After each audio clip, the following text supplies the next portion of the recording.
Hola, buenos días. Mi nombre es Andrea y hoy vamos a dar el tema 22 del módulo 2 que trata sobre la realización de técnicas de microscopía y digitalización. Vale, los puntos de los que vamos a hablar en esta clase son los que vemos aquí en pantalla. Hablaremos sobre los componentes básicos de un microscopio óptico, de los conceptos básicos en microscopía óptica, de los tipos de microscopio que hay, del uso del microscopio óptico y de los sistemas de captación y archivo de imágenes digitales. Vale, primero de todo comentar que hay dos grandes tipos de microscopio, que sería el simple y el compuesto.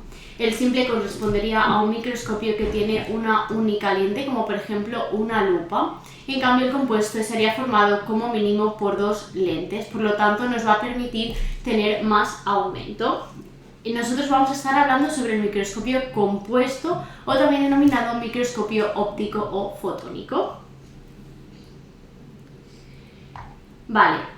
El primer punto, antes de entrar en clasificar todos los microscopios compuestos que conocemos, vamos a hablar de los componentes básicos de los que van a disponer estos microscopios.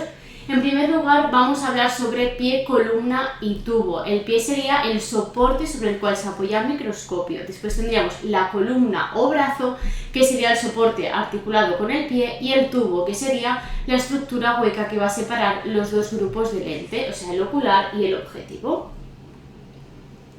Vale, después vamos a distinguir entre los mecanismos de movimiento. Tendríamos el tornillo de enfoque macrométrico, el tornillo de enfoque micrométrico y el revólver porta objetivos. Tenemos que el enfoque macrométrico sería para acercar o alejar rápidamente la preparación del objetivo para efectuar un enfoque aproximado, y que el micrométrico sería para poder enfocar con más precisión moviendo muy lentamente el objetivo. Por lo tanto, el primero que moveríamos sería el macrométrico y después pasaríamos a enfocar el micrométrico. Vale, después tenemos el revólver portaobjetivos, que nos va a permitir colocar en posición de trabajo los distintos objetivos con los que cuenta el microscopio. El microscopio sería la placa, el revólver que va a mover la placa. Después tenemos la platina, que sería la superficie sobre la cual se van a colocar las preparaciones, las pinzas que van a sujetar la preparación sobre la platina, y el tornillo del condensador, que nos va a permitir subir o bajar el condensador respecto a la platina para poder mejorar la iluminación. Vale, tenemos también los componentes ópticos, donde vamos a encontrar los objetivos, que serían los sistemas de lentes que están ubicados en la parte inferior del tubo y más próxima al objetivo que se va a examinar. Tenemos los objetivos secos y los de inmersión. Los objetivos secos son los que encierran una pequeña capa de aire entre la lente y el objetivo y son los de menor aumento. En cambio, los de inmersión serían los que se interponen entre la lente y el objetivo con un líquido, que podría ser aceite de cedro, y son los de mayor aumento. Después tenemos también el ocular, que sería la parte más próxima al ojo del observador, el condensador, que va a ser el que reciba la luz y la intensifica para así permitir una mayor claridad de las imágenes, y el diafragma, que su función sería la de graduar la cantidad de luz que va a recibir el objetivo. Y por último tendríamos la fuente luminosa, que sería la luz. La luz proviene de una lámpara que va a ser reflejada en un espejo que va a poseer una cara plana y otra cóncava. Esto va a proyectar el haz de rayos que va a iluminar el objeto que estamos observando. Vale, aquí en esta diapositiva podemos ver más de cerca lo que sería un objetivo, y vemos cómo nos proporciona información, como por ejemplo el tipo de medio de inmersión que vamos a utilizar, los aumentos del objetivo, si presenta o no propiedades ópticas especiales, la distancia focal, la abertura numérica, la corrección de aberración, etc. Ahora vamos a hablar de qué significan estos conceptos. Vale, vamos a ello. En primer lugar hablaremos del poder de resolución. El poder de resolución sería la capacidad de las lentes de distinguir con nitidez dos puntos situados muy próximos entre sí, es decir, se va a expresar como la distancia mínima que nos va a permitir obtener una imagen bien definida. Se expresa como el poder de resolución es igual a lambda partido por 2 por la abertura numérica. Lambda sería la longitud de onda de la iluminación. Después tenemos la abertura numérica, que sería la expresión matemática que va a describir la forma en que la luz se condensa por el condensador y se capta por el objetivo. La abertura numérica va a ser igual a n por el seno, por el ángulo de forma por el ángulo que es formado por el eje óptico y los rayos de luz más externos que son captados por el objetivo. Ese sería el seno. Y después tendríamos n, que sería el índice de refracción. Por otro lado tenemos la profundidad de campo o poder de penetración, que sería la profundidad de campo, el espesor máximo de la muestra que va a aparecer enfocado a la vez. Después tendríamos el índice de refracción, que se va a denominar así a la relación que existe entre la velocidad de la luz en el aire y su velocidad en el medio transparente que se va a emplear. Tenemos que el índice de refracción, por lo tanto, es igual a la velocidad de la luz en el aire partido por la velocidad de la luz en el medio. Después tenemos los aumentos, que el aumento total del microscopio se va a calcular multiplicando el aumento del objetivo por el del ocular, es decir, el aumento total va a ser igual al objetivo por el ocular. Vale, ahora sí vamos a hablar sobre los diferentes microscopios que hay. En primer lugar, diferenciaremos entre dos tipos, el microscopio óptico y el microscopio electrónico. Dentro del microscopio óptico tenemos el compuesto y el simple. El simple hemos comentado que sería lupa, y de compuestos hay de diferentes tipos. Tenemos el microscopio de campo oscuro, campo luminoso, contraste de fases, interferencia, fluorescencia y el polarizado. Vamos a hablar de todos ellos a continuación. Y después, por otro lado, tenemos el microscopio electrónico, que diferenciamos dos, el de transmisión y el de barrido. Vale, vamos con el microscopio óptico. Aquí podemos ver los dos tipos que hemos comentado. El simple, que correspondería a aquel que tiene una única lente, por lo tanto, como una lupa, y el compuesto, que como vemos en la imagen tiene más de una lente, que nos va a permitir por lo tanto una mayor ampliación, y además también cuenta con la luz, con el condensador, con la platina, etc. Vale, dentro de estos compuestos hemos comentado que hay distintos tipos, y entre ellos vamos a encontrar el de luz transmitida, de fluorescencia, contraste de fases, luz polarizada y campo oscuro.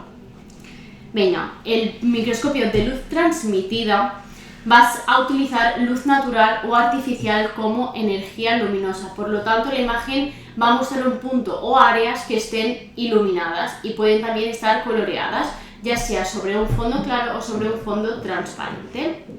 Por lo tanto, los objetos que estamos observando van a aparecer como más oscuros. Se va a iluminar el fondo y el objeto que estamos observando va a ser lo más oscuro. Estos tipos de microscopios alcanzan hasta 1000 aumentos. Después tenemos los microscopios de fluorescencia, que se basan en la aplicación de una sustancia natural de las células o un colorante fluorescente para la muestra, la cual se va a estar estimulando por un haz de luz, y este va a emitir parte de la energía absorbida como rayos luminosos y nos va a permitir obtener una imagen como vemos aquí en la diapositiva. Sería la primera imagen de arriba. Vale, después tenemos también el microscopio de contraste de fase. Este es un tipo de microscopio óptico que es el que más se utiliza para observar objetos o estructuras que son transparentes sin teñir, es decir, no necesita de una tinción. Nos va a facilitar la observación de las células vivas para poder distinguir y analizar sus componentes morfológicos, así también como algunas de las funciones que pueda desarrollar. Después tenemos el microscopio de luz polarizada, que se va a utilizar para la determinación de los componentes cristalinos de los distintos líquidos biológicos que se van a caracterizar por producir birrefringencia. Por lo tanto, este microscopio se basa en emplear dos filtros polarizados.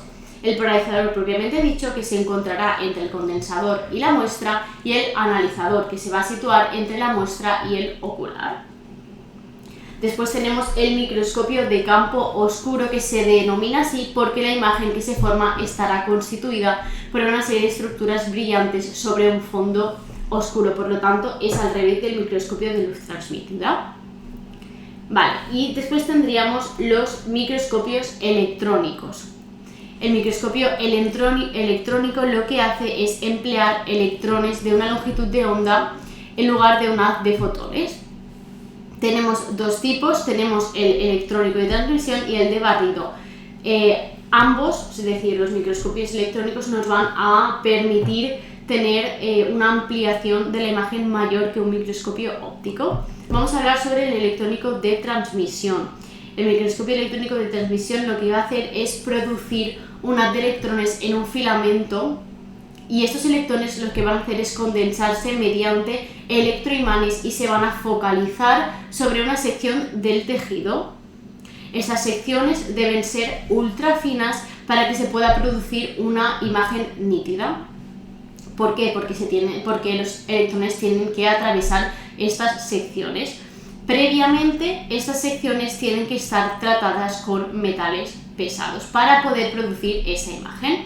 Y después tendríamos los microscopios electrónicos de barrido, que servirían para observar superficies tisulares, ya que los electrones no van a atravesar la muestra, a diferencia de transmisión. Transmisión atraviesa la muestra, por eso tienen que ser súper finas. En cambio, en el de barrido no van a atravesar la muestra, sino que van a interaccionar con la superficie, por lo tanto vamos a obtener una imagen como del volumen, ¿no?, de lo que estamos observando. Por esta razón se llama de barrido, porque va a haber un haz que va a estar recorriendo toda la superficie de la muestra. Los electrones interaccionarán con la superficie y habrá un haz que nos reconozca todo esto. En la teoría podréis ver una tabla que os compara los dos tipos de microscopios electrónicos. Vale, ahora ya conocemos los tipos de microscopios, pero ¿cómo vamos a utilizar estos microscopios? Pues bien, de forma general, para observar una muestra en el microscopio se van a seguir los siguientes pasos. Primero de todo, lo que tenemos que hacer es preparar nuestra muestra. ¿Dónde la vamos a preparar? La vamos a preparar en un portaobjetos y sobre ella vamos a colocar un cubreobjetos. Esto va a ser diferente si lo hacemos con si lo que vamos a utilizar es un objetivo de inmersión o no, porque con un objetivo de inmersión vamos a necesitar unos aceites. Vale, una vez tenemos preparada nuestra muestra, lo que vamos a hacer va a ser, primero de todo, encender el microscopio. Después vamos a graduar el asiento a la altura adecuada para poder estar cómodos y vamos a ajustar los oculares hasta poder adaptarlos a las características del observador. Los oculares se pueden ajustar en función también de un poco como tú veas, ¿no?, si tienes deficiencias en la visión. Después vamos a bajar la platina con el tornillo macrométrico al máximo, es decir, la platina la bajaremos hasta abajo de todo y vamos a colocar la muestra sobre la platina de forma que la estructura que se va a observar quede sobre el orificio central. La platina tiene un orificio que es por donde va a pasar la luz, allí vamos a colocar nuestra muestra centrándola allí donde queremos observar. Es importante bajarla para que nuestra muestra por accidente no choque con los oculares.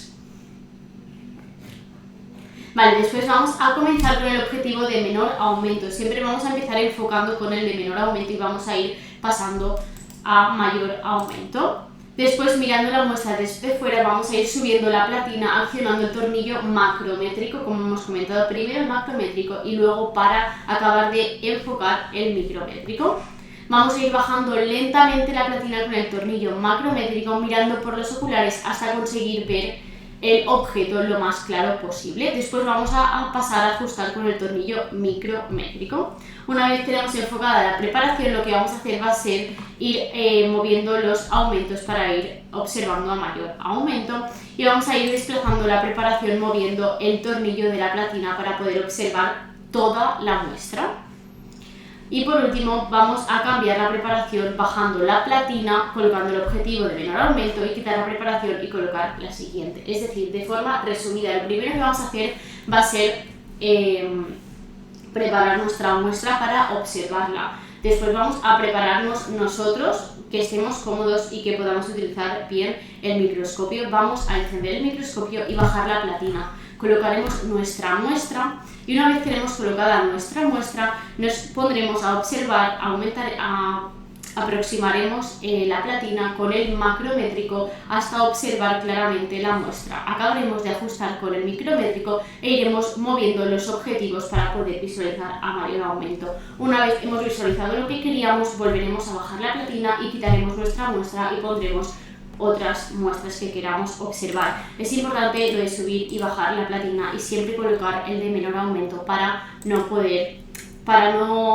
darle o lo que sea a los objetivos y dañarlos, tanto el objetivo como la muestra. Después hay que tener cosas en cuenta, como sería que solo vamos a utilizar, solo vamos a encender el microscopio cuando lo vayamos a estar utilizando. Además de que siempre hay que empezar enfocando con el objetivo de menor aumento. Como he comentado, los objetivos secos nunca los vamos a utilizar con aceite, igual que al revés. Y una vez estamos enfocados con nuestro objetivo, hay que recorrer toda la muestra. Vale, ¿y cómo vamos a mantener nuestro microscopio en correctas condiciones? Pues bueno, aquí tenemos algunos puntos que hay que tener en cuenta. Tendremos que retirar la preparación de la platina, limpiar los objetivos y los oculares. ¿Cómo los vamos a limpiar? Los vamos a limpiar con una gasa o con un papel de óptica con etanol y mucho cuidado. Además de que los objetivos de inmersión se van a limpiar con un paño seco. También las partes mecánicas se van a limpiar con un paño y acetona. Si caen muestras sobre la platina se va a utilizar lejía, hay que desinfectarlo. También si la platina se mancha con aceite de inmersión hay que limpiarlo, en este caso con chilol. Vamos a colocar el objetivo de menor aumento en posición de observación siempre. Vamos a bajar la intensidad de la luz del microscopio, vamos a apagar el microscopio mediante el interruptor y vamos a cubrir el microscopio con su funda para evitar daños. Vale, vamos a comentar 4 puntitos sobre los sistemas de captación y el archivo de imágenes digitales. Tenemos que las características de la CCD serían la resolución, la sensibilidad y el rango dinámico. Tenemos también que el software de captura se proporciona junto con la cámara y el software de análisis de imagen digital se va a adquirir aparte y la imagen se almacenaría en archivos digitales. Después tenemos que los TIFF y los bitmap son compatibles con cualquier software de análisis de imágenes y además contienen la información completa de la imagen. Vale, hasta aquí ha llegado la clase. Os dejo 3 imágenes para que podáis identificarme con qué microscopio se han obtenido, seguido de la solución a estas imágenes. Y nada más, gracias por vuestra atención, espero que se haya entendido todo bien. Cualquier cosa sabéis que podéis y contáis con el soporte de los profesores vía tutorial. Muchas gracias.